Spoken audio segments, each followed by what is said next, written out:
Merci. On passe donc maintenant au chapitre 11. Alors, le chapitre 11, donc, avec 2 délibérations, et nous allons commencer par la 11.1, qui est la présentation des contrats d'engagement. Je prends donc ma casquette de vice-présidente en charge du logement et de l'habitat pour vous présenter ces contrats d'engagement rapidement néanmoins, puisque ces contrats d'engagement ont fait l'objet d'une longue discussion et de longs échanges, d'ailleurs très intéressants, lors de la dernière commission Habitat, où je crois qu'on a consacré pratiquement 2 heures à ce sujet. Ces contrats d'engagement, ils s'inscrivent dans le cadre d'un dialogue nourri, construit et de longue date entre Toulouse Métropole et les organismes HLM, les bailleurs sociaux, et dans un cadre finalement partenarial consolidé qui tient compte aussi, et vous le savez, des subventions que nous consacrons à l'habitat et au logement social avec les différentes délibérations qui sont régulièrement votées. Ces contrats d'engagement, ils s'inscrivent donc dans cette continuité de travail, mais ils interviennent dans leur renouvellement à un moment qui est un moment très particulier pour le logement et le logement social, avec un cadre d'intervention qui devient complexe. Je ne vais pas revenir sur toutes les raisons qui aujourd'hui marquent une difficulté, pour ne pas dire une rupture, dans la production de logements et de logements sociaux d'ailleurs. Et cette rupture nous a amené d'ailleurs à réagir avec 2 délibérations structurantes. La première relative au pacte métropolitain de l'habitat, où nous avons réaffirmé nos engagements, nos ambitions pour soutenir les bailleurs sociaux, et la deuxième qui est la stratégie foncière de l'habitat aussi, la délibération sur la stratégie foncière qui intervient également pour soutenir l'habitat social. Plus de 40 rendez-vous techniques ont été organisés pour préparer ces contrats d'engagement, de nombreux rendez-vous politiques également tout au long de l'année 2021, et enfin un rendez-vous avec l'ensemble des bailleurs sociaux et des acteurs du logement social au cours d'une réunion qui a donc marqué notre accord commun et collectif sur ces contrats d'engagement. Ils s'inscrivent, comme je viens de le dire, dans un nouveau contexte local et national difficile. On a, pour certains d'entre nous, assisté au congrès des bailleurs sociaux qui se tenait en septembre à Bordeaux. Cela a donné suite d'ailleurs à des annonces, mais qui ne sont pas suffisantes. Et donc, nous avons souhaité renforcer le champ d'action partenariale avec les organismes HLM par la signature de ces contrats d'engagement qui ont vocation donc à être signés avec chacune des gouvernances des bailleurs sociaux. L'idée, et en tout cas l'engagement, c'est de confirmer la production de logements sociaux et de confirmer qu'à travers ces contrats d'engagement, nous travaillons sur des principes et des ambitions comme la création de valeurs sociales qui est nécessaire évidemment au développement harmonieux de Toulouse Métropole.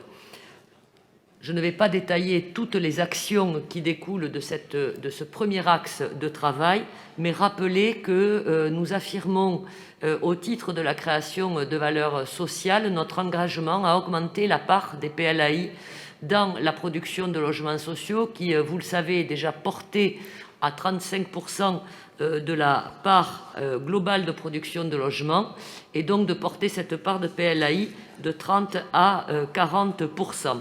D'autres points, évidemment, viennent confirmer cette ambition, notamment élargir l'offre de logements destinés aux personnes les plus fragiles, produire davantage de grands logements, notamment des T5 et plus, améliorer aussi le parcours résidentiel et le maintien des familles par une variété de logements en accession sociale, notamment avec des nouveaux outils, des nouveaux produits que nous sommes en train de travailler, comme le BRS par exemple, pour avoir des parcours résidentiels différenciés. Le contrat d'engagement de Toulouse Métropole avec ses bailleurs sociaux s'inscrit aussi dans les orientations de la loi Climat Résilience en inscrivant la valeur environnementale au cœur de la politique de soutien à la diversification de l'habitat. Donner une place à la nature en ville pour améliorer la santé des habitants, soutenir des démarches de construction novatrices en réponse aux défis de l'urbanisme bioclimatique et sur l'ensemble de ces points en matière de valeurs environnementales, les bailleurs sociaux sont venus avec de nombreux...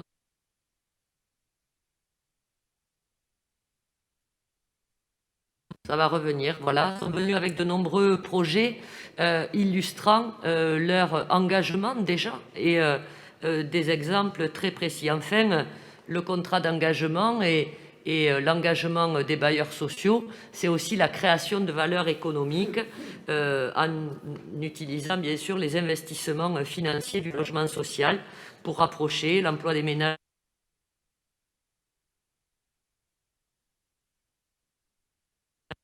Ce sont aussi, bien sûr, les clauses d'insertion sociale. Ces contrats d'engagement, ils actent également de l'évolution de la stratégie foncière habitat pour proposer davantage d'opportunités aux gouvernances HLM à ce titre-là. Toulouse Métropole confirme aussi, à travers ces contrats d'engagement, la stratégie foncière habitat avec un objectif qui est inscrit à 50% de production en maîtrise d'ouvrage direct, et c'est important de le dire. Voilà des exemples qui viennent étayer ces contrats d'engagement dans une politique plus globale. Enfin, bien sûr, ces contrats d'engagement, ils consacrent l'intervention de Toulouse Métropole et donc, en contrepartie, nous souhaitons fixer de nouvelles règles de financement qui sont synthétisées dans la délibération qui vous est présentée. Enfin, et bien sûr, la question de la réhabilitation énergétique du parc de logement social est également traitée et Toulouse Métropole s'engage bien sûr à soutenir les opérations de réhabilitation énergétique en réponse aux enjeux climatiques avec un objectif poursuivi clair qui est la résorption des étiquettes énergétiques D, E, F et G sur le territoire de la métropole pour disposer bien sûr d'un parc de logements sociaux exclusivement composé d'étiquettes A, B ou C à titre dérogatoire lorsque les logements évidemment ne le permettraient pas. Voilà de façon très schématique, très synthétique les éléments forts et importants que portent ces contrats d'engagement et pour lesquels nous vous demandons d'autoriser bien sûr le président à les signer. Et je reprends ma casquette de présidente de l'Assemblée pour donner la parole à Madame Morin. Madame la vice-présidente, chers collègues, alors je suis de nature curieuse et j'ai voulu, au-delà des pourcentages, tenter de comparer les différentes productions de logements que votre politique met en œuvre. Et pour cela, j'avais 2 infographies à vous présenter, mais suite à un refus non motivé, je suis obligée d'utiliser des techniques, on va dire, très basiques, qui effectivement n'ont pas la même portée qu'un affichage sur l'écran. Vous inquiétez pas, je le connais par cœur. Ah, le premier, oui. Le deuxième, il est de ma main. Donc, j'avoue qu'à moins que vous soyez capable de lire dans ma pensée... Il doit être moins bien. Allez, je vous écoute. Ah, bon, écoutez, on verra bien, on en jugera. Donc, pour en venir à mon propos, nous avons actuellement 38 000 demandes de logement social. 75% d'entre elles sont des demandes relevant des plafonds PLAI, ceux des logements très sociaux. Cela représente donc 28 500 demandes. Sur la période 2001-2026, soit 6 ans, l'objectif est de construire 5 040 PLAI-R. On en construit donc, pour ceux qui suivent, 840 par an sur les 7 000 logements à produire chaque année. À ce rythme, il nous faudrait donc plus de 34 années pour répondre aux demandes actuelles, et ceci sans compter les demandes qui viendront forcément s'ajouter. En parallèle, l'objectif est de produire 40% de logements en accession libre, loyer libre et défiscalisation par an vous projetez donc de produire 2800 de ces logements. Sur les 34 ans qui serviraient à produire tous les PLAI pour répondre à la demande de 28 500 logements très sociaux, cela nous amènerait en parallèle à 95 200 logements de ce type. On peut ainsi comparer les moyens que la collectivité consacre et réserve aux plus aisés et ceux qu'elle consacre aux plus défavorisés. Et je crois que c'est assez parlant. Sachant qu'en nombre, les plus défavorisés sont très largement plus nombreux que les premiers cités, les plus favorisés. Sachant aussi, et on comprend alors bien à quelle population la politique du logement de Jean-Luc Moudenc et du PS local se destine.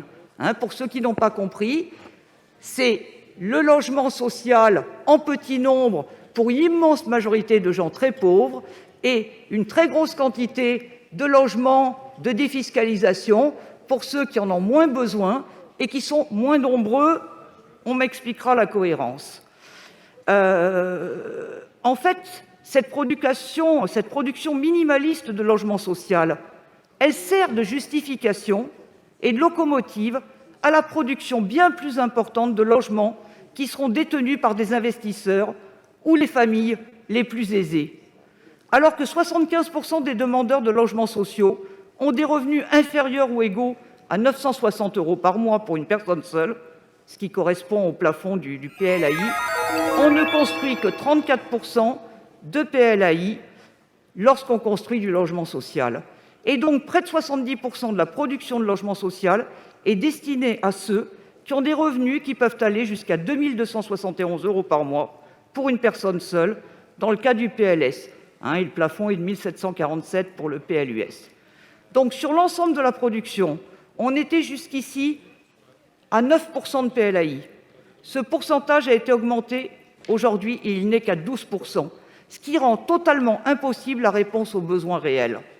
Pourtant, le rapport d'observation définitive de la Chambre régionale des comptes d'Occitanie du 27 novembre 2020 sur la territorialisation de la politique du logement sur les exercices 2013 et suivants émet plusieurs alertes appelant à proportionner la production de PLS à la demande des ménages, territorialiser la production des PLUS, PLAI, PLS à l'échelle infracommunale, recentrer la minoration foncière sur les PLUS et PLAI, mettre en œuvre une nouvelle politique des loyers permise par la loi Égalité et Citoyenneté de 2017, mettre en place un observatoire des restes à vivre et taux d'effort des attributions afin de mieux objectiver les modalités de mise en œuvre de la mission sociale des bailleurs présents sur le territoire métropolitain et mettre fin à la délégation de l'exercice du droit de réservataire aux communes. Plus je lis de délibérations en matière de logement social, plus je réalise à quel point la nécessité de produire du logement social est une excuse qui sert principalement à booster la production de logements libres et d'opérations de défiscalisation dans des proportions bien plus importantes. De surcroît, cette production de logements sociaux ne se fait toujours pas majoritairement pour les plus défavorisés comme elle devrait être menée. Si vous vouliez réellement répondre à leurs demandes de logement, vous produiriez 75 % de PLAI. Et si vous vouliez la mixité, vous les construiriez à la côte pavée plutôt qu'au fin fond de la métropole. Tant que ce taux ne sera pas atteint, nous continuerons à assister à l'augmentation du nombre de demandeurs de logements très sociaux. En réalité, vous organisez l'embolisation du système. Et comme vous me l'avez proposé sur la DICIN, je vais vous préciser un certain nombre de points. Sur le PLUiH, vous prétendez qu'il a été annulé pour des intérêts privés. Or, vous le savez parfaitement. Il est d'ailleurs sidérant de voir l'aplomb avec lequel vous affirmez des contre-vérités. FNE est une association reconnue d'intérêt général et elle était Quand on dépasse le temps de parole. Et donc, oui, mais vous m'avez gentiment proposé de me déporter de la DICIN sur celle-ci, donc j'en profite. Trop gentil. Donc je vais vous lire, pour l'information de tous, un extrait du communiqué du 20 mai du tribunal administratif, parce que j'entends bien on a tous le droit de contester la justice, mais il me semblait que vous étiez dans le camp de l'ordre, donc je m'en étonne, permettez-moi de m'en étonner. Donc, par un jugement rendu le 30 mars 2021, le tribunal administratif a décidé d'annuler la délibération portant attribution du PLUiH en considérant notamment que l'analyse de la consommation des espaces naturels et agricoles et la justification des objectifs de modération de cette consommation présentaient des insuffisances substantielles au regard des exigences du code de l'urbanisme. Et c'est la première chose qu'ils disent, c'est le premier motif qu'ils invoquent. Alors venez pas nous parler d'intérêt privé derrière ça. Et après, qu'est-ce qu'ils disent? Le tribunal a constaté ensuite, après avoir analysé les données produites par la métropole dans le rapport de présentation, que le maintien en vigueur du PLUiH n'était pas de nature à garantir une moindre consommation d'espace que le retour temporaire aux plans d'urbanisme communaux. Il a estimé, enfin, qu'aucun des autres arguments avancés depuis le jugement du 30 mars ne permettait d'établir que l'annulation rétroactive du PLUiH pourrait entraîner, au regard des divers intérêts publics et privés en présence, des conséquences manifestement excessives, susceptibles de justifier qu'il soit procédé à titre dérogatoire à une modulation des effets de cette annulation. Il me semble que c'est tout à fait clair. Et je vous remercie. Merci, madame. Et je donc continue de maintenir ce que j'ai dit tout à l'heure, qui n'est absolument pas contradictoire avec ce que vous venez de lire, puisque je maintiens exactement que la plaignante, à la base, intervient bien pour son intérêt privé et qu'elle fait ressortir des éléments qui ont été certes tranchés par le tribunal administratif, qui font aujourd'hui l'objet d'un appel et que nous contestons, et que oui, en effet, les travaux que nous avions portés sur PLUiH permettaient d'engager la métropole sur une consommation ramenée de moins de 10% à la consommation constatée sur les 10 dernières années. Après, ce sont des questions de chiffres, mais tels étaient bien les éléments qui étaient portés par ce PLUiH, qui permettaient d'avancer sur le logement social. Et je fais le lien et la réponse finalement avec ce que vous venez de dire, puisque ce PLUiH était le premier depuis certainement longtemps, puisque l'ensemble des autres communes, en effet, à travers leur PLU, n'avaient jamais porté une ambition aussi forte que la... Vous voyez, il n'y a pas que pour vous, que la production de 35% de logements sociaux, avec à l'époque 30% de PLAI. Et donc aujourd'hui, en effet, je suis désolée de vous le dire, mais le retour aux documents d'urbanisme anciens, eh bien, nous fait reculer, au point d'ailleurs que nous avons dû prendre des délibérations ici même, le pacte métropolitain de l'habitat, pour réaffirmer de plus fort notre volonté dans ce domaine. Et donc non, Madame Morin, vous ne pouvez pas, avec votre ton tout aussi manifestement péremptoire que le mien, dire des contre-vérités, vous non plus, finalement. Voilà, donc, alors, là-dessus, on ne partage pas le même sentiment, on ne partage pas la même vision des choses, parce que quand vous dites il y a 35 000 ou 38 000 demandeurs de logements sociaux, oui, c'est vrai, ce chiffre n'est pas contestable. Quelles sont les politiques qu'on entend mettre en œuvre, en effet, pour remédier à cette situation, qui est une situation très particulière, dont d'ailleurs l'annulation du PLUiH ne fait que renforcer cette difficulté, mais bien sûr que si, parce qu'elle a marqué quand même, cette annulation du PLUiH, elle a marqué une rupture et une cassure dans la production de logements. Ensuite, sur ces... Alors, nous avons d'ailleurs une conférence intercommunale du logement.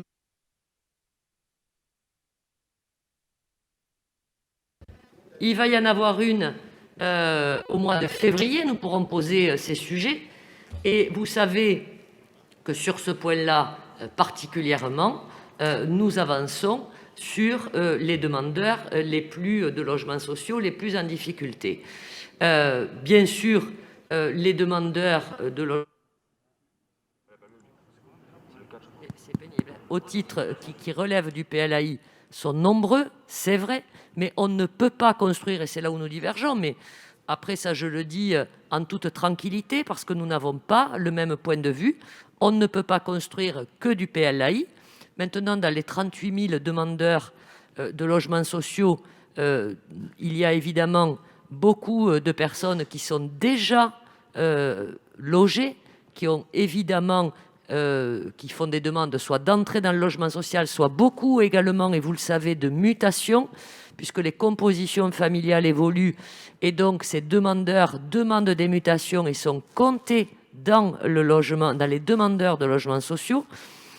Nous avons déjà beaucoup de PLAI d'ailleurs sur le nombre de logements sociaux au sein de la métropole, et donc favoriser aussi les parcours résidentiels, notamment avec des outils différenciés, le PSLA, le BRS, permet aussi de libérer un certain nombre de logements et répondre à la demande. La mixité du logement social, elle est aussi importante. Et ne me dites pas quand même que des personnes qui sont sous les plafonds du PLUS, sont des personnes qui ne méritent pas d'avoir accès au logement social, qui sont des personnes qui auraient des revenus si importants qu'elles ne justifieraient pas d'y rentrer. Et vous savez très bien que le nombre de PLS, c'est un nombre extrêmement dérogatoire, qui répond à des critères très précis et qu'on ne finance pas, la métropole. Donc, évidemment que nous concentrons nos efforts sur le PLAI et sur le plus. Et on augmente ainsi le PLAI, et je crois qu'il n'y a pas beaucoup de métropoles qui vont aussi loin, finalement, dans cet engagement, avec 35% de logements sociaux sur l'ensemble du territoire et ensuite de façon territorialisée, et le passage de 30 à 40% de PLAI, avec, vous l'aurez remarqué également dans nos délibérations, des demandes également de 100% de PLAI, dès lors que les opérations sont relativement modestes en nombre de logements, c'est-à-dire lorsqu'elles ne dépassent pas 15 logements, eh bien on demande à maîtrise d'ouvrage directe de faire 100% de PLAI. Donc on utilise, Madame Morin, tous les leviers, et vous le savez bien, mais les chiffres que vous donnez, avec les exemples que vous donnez, ne reflètent pas une réalité. Quand vous dites qu'il nous faudra 40 ans, c'est pas évidemment la réalité. Il faudra à tout le monde cette marge-là, peut-être pas autant, je ne sais pas comment vous faites vos calculs, mais c'est pas comme ça qu'on arrivera de toute façon à répondre à toutes ces demandes.